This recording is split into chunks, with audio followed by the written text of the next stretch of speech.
আজকে ইজিপ্টের কথা বলি আমরা, বা গ্রিকের সভ্যতার কথা আমরা সবসময় আছি। আস্তে আস্তে কিন্তু এদের খালি মিউজিয়ামে গেলে ওদের সভ্যতা ধ্বংস, কিন্তু সভ্যতা সেটা কিন্তু বিদেশে একটু বেশি এখানে শাসন করার পর ভারতের সভ্যতা যায়নি, এটাকে বলে সনাতন সভ্যতা এবং সনাতন। আমরা পুজো অর্চনা করি ঠিকই, কিন্তু এই পুজো অর্চনার মাধ্যমে আমরা কিন্তু আমাদের দেখে আমরা চিনি, আমাদের নিজেদের অফুরন্ত আছে, আমরা কিন্তু আমরা জানি। আমরা সবসময় ডিপেন্ডেন্ট থাকার ইচ্ছে থাকে, আমি আমাদের সব তো এই ভগবানের আরাধনা করি যেটা আমরা চিনতে পারি, এবং কাজে তাতে বিভিন্ন যে সামাজিক কারণে কিন্তু নিজেদেরকে বলি, কিন্তু আমাদের কিছু করার বিষয় আছে। প্রধানমন্ত্রী যে মন্দির স্থাপন করেন সবাই জানেন, রাম মন্দির তো হয়েছে, কম মারা গেছে, শহীদ হয়েছে, আর সেই জায়গায় যখন রাম মন্দির প্রান্তিক হলো সারা ভারতের মধ্যে একটা রামময় অবস্থা হয়েছে। রাম যে কথাগুলো এদিকে তো আমরা দেখি তো যারা রাম দেখেন, যারা রামায়ণ লিখেন, যারা মহাভারত লিখেছেন, তারা নিশ্চয়ই তারা দেখেছেন লিখেছেন বিশ্বাস করতে হবে। কিন্তু আজকে আমরা দেখছি যে তারা নাস্তিকের চিন্তাতে থাকে, তাদের বিশ্বাস না, বিশ্বাস যদি না থাকে তাহলে কুলি অর্থাৎ যে কৃষ্টি সংস্কৃতি আমাদের ঐতিহ্য সেটাকে আমরা বিশ্বাস করি, তাহলে ওই যাবো এই মন্দির নিতে।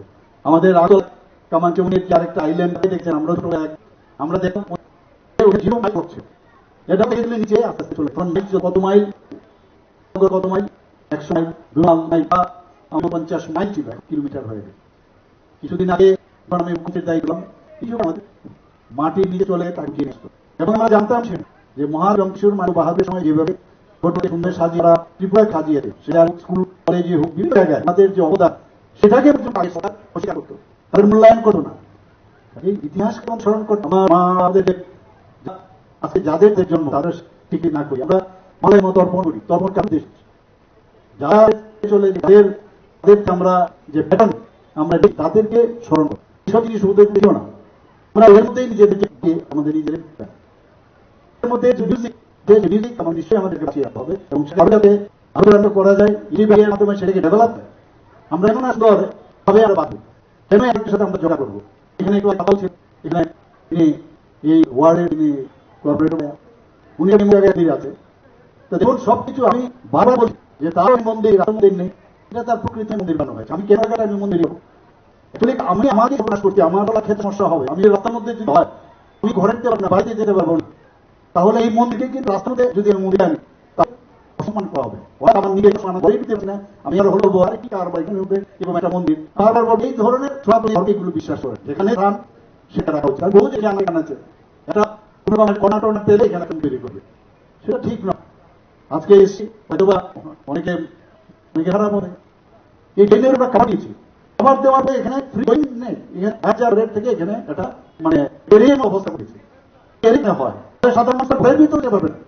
আমি তো সুন্দরভাবে আমি ভগবানের কাছে প্রার্থনা করি, কিন্তু একটু ধরনের ডিসিশন নিচ্ছি আগের দিনে এইভাবে আমরা দুইটা পাতে চাই, আমরা বিদেশে চাই, তাই ফাইল আছে কোথায় যাবেন, থাইল্যান্ড অনেক যাবেন, ইজিপ্টে যাবেন। প্রধানমন্ত্রী বারবার যে আমাদের যে পয়সাগুলো দিতে যায় সেগুলোকে রুখতে হবে। আমাদের ভারতবর্ষ এত সুন্দর জায়গায় সুন্দর সুন্দর এই পর্যটন ক্ষেত্র আছে, সেখানে যায়, সেগুলো আমাদের এখানে জানে ত্রিপুরার মানুষ। আমরা ত্রিপুরাতে এমন জন্য জায়গায় আমরা নিজেদের কিন্তু আমরা জানি না। সবসময় বলি মুম্বাই সবচেয়ে অন্ধকার, আমি নিজে জানি না আমার কি চলে গেলাম ওই কর্ণাটকে, আমি চলে গেলাম বিদেশে। তাকে যদি এরকম একটা অবস্থা হয় বাইরের মানুষের এয়ারপোর্ট রেলওয়ে আসে যখনই দেখবে এই অবস্থা সুন্দর থেকে হবে। সুন্দর হওয়ার জন্য বাইরের মানুষ আমি আমাকে সুন্দর হয়, তাহলে পর্যটনের ক্ষেত্র ভালো মানুষ আসবে কেন, আমি যেরকম ভাবছি কেন। এবং ন্যাচারালিস্টিক জঙ্গল আমি বলবো, এটা তো জঙ্গল না, সেটা জলের সুন্দরতা সেখানে কিন্তু অক্সিজেন দেবে, কার্বন ডাইঅক্সাইড দেবে, চেষ্টা করে কার্বন ডাইঅক্সাইড দেবে। তো এই অবস্থাতে আমরা আমাদের নিতে হবে এই জিনিসগুলো যখন নামবে প্রথমে যা হবে আমরা চাই যে স্মার্ট সিটি কিন্তু স্মার্ট সিটির সাথে আমরা স্মার্ট চিন্তা আছে বিষয় সেগুলো আছে, একটা সুন্দরতা ধারা সেটা না আসে তাহলে যতই আমরা পরিশ্রম করি, আমরা বিল্ডিং বানাই 1000 কোটি টাকা আমরা চেষ্টা করেছি স্মার্ট সিটির জন্য, সে কাজে হয় না। কারণ নেক্সট জেনারেশনে বলবেন কোথায় আছে এগুলো জায়গায় আসবে দেখবেন ওইখানে খুব সুন্দর, অথচ আমরা যদি সুন্দর আমরা নিজে রাখতে পারি তাহলে মনে হয় খুব ভালো হবে। এবং আজকের যে আগেও দেখেছি এবং আমি মনে করি মানুষ এখন একটা জায়গা হয়ে গেল মহান মন্দির, এখানে একটা মন্দির মানে সব বলা যায় সরে, বিশেষ করে বনমালী থেকে আরম্ভে লোককে থেকে সব জায়গায় এখানেও সেভাবে হচ্ছে। মানুষ আসলে মানে আমাদের ভারতবর্ষের মধ্যে আমি দেখেছি মানুষ কিন্তু সাংঘাতিক ভক্তির মানুষ। আমার মনে আছে ওকে গ্রাজুয়েশন করছিলাম, এখানে মাঝে মাঝে সিংহাসন মিশনের একটা মঠ, যেটা বেলুর মঠের পরিচয় এত সুন্দর এখন, আমি যখন গেছি মহারাজের সাথে কথা হলো, বলে আপনি কোথা থেকে এসে? আমরা ত্রিপুরা। বলে আরে ত্রিপুরাতে ছিল, ওখানকার অনুষ্ঠানে ভগবানকে এতটি ঘরে ওনারা করে ওইটা সিচুয়েশন বা এর একটা অভাব ত্রিপুরা। আমি আই ফিল অফ দ্যাট।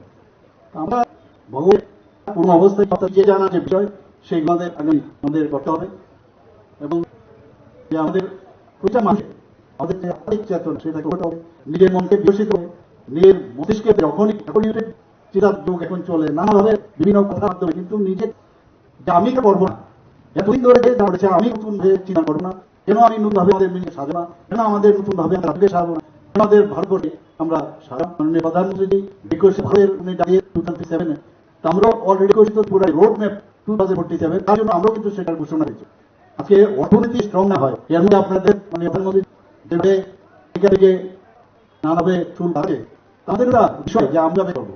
তো মাননীয় প্রধানমন্ত্রী এখানে অন্যান্য রাষ্ট্রে বর্তমান অবস্থা তার উপর লিখে চিন্তা করে ওনার তাকে শক্তিশালী জন্য অর্থনীতি মেয়াদ শক্তিশালী করার জন্য 11 থেকে 11 স্থান থেকে সেটাকে 5ম স্থানে নিয়ে নতুন আছে। অর্থনীতি যে আমাদের শক্তিশালী, তাহলে আমাদের দেশকে অখণ্ড যদি আমাদের রক্ষা হয়, সেই কিন্তু আমাদের শক্তিশালী হয়। সেইভাবে আমাদের রাজ্য আমরা চেষ্টা করি।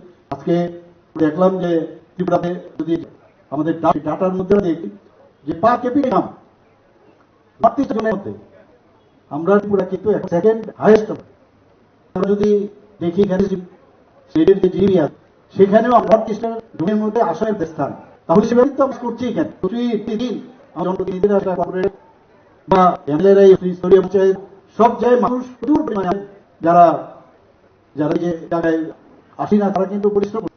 এবং ত্রিপুরা কালকে আমরা জায়গায় গেছি, আমরা গ্রামীণ অর্থনীতি এত বেটার হয়েছে, আমাদের যারা মায়েরা সেখানে গেছে লাখপতি দিদি, মানে প্রধানমন্ত্রীর যে ঋণ, সেখানে ত্রিপুরাতে অলরেডি 95 লাখপতি দিদি হয়েছে, এবং লাখপতি দিদির সংখ্যা প্রায় 8,000 ত্রিপুরাতে। তো সেইভাবে আমরা সব জায়গায় সরকার সাথ নাম প্রধানমন্ত্রী দিয়েছেন, সেইভাবে কাজ করছি। এখানে সবাইকে আবারও ধন্যবাদ জানাই। শুভ মুহূর্তে আমাদের উপস্থিত থাকতে পেরে সবাইকে আমি ধন্যবাদ জানাই, বক্তব্য শেষ করছি। নমস্কার। অনেক ধন্যবাদ মাননীয় মুখ্যমন্ত্রী শ্রদ্ধেয় প্রসাদ মহোদয়কে। এবারে সমাপ্তি ভাষণ রাখার খবর।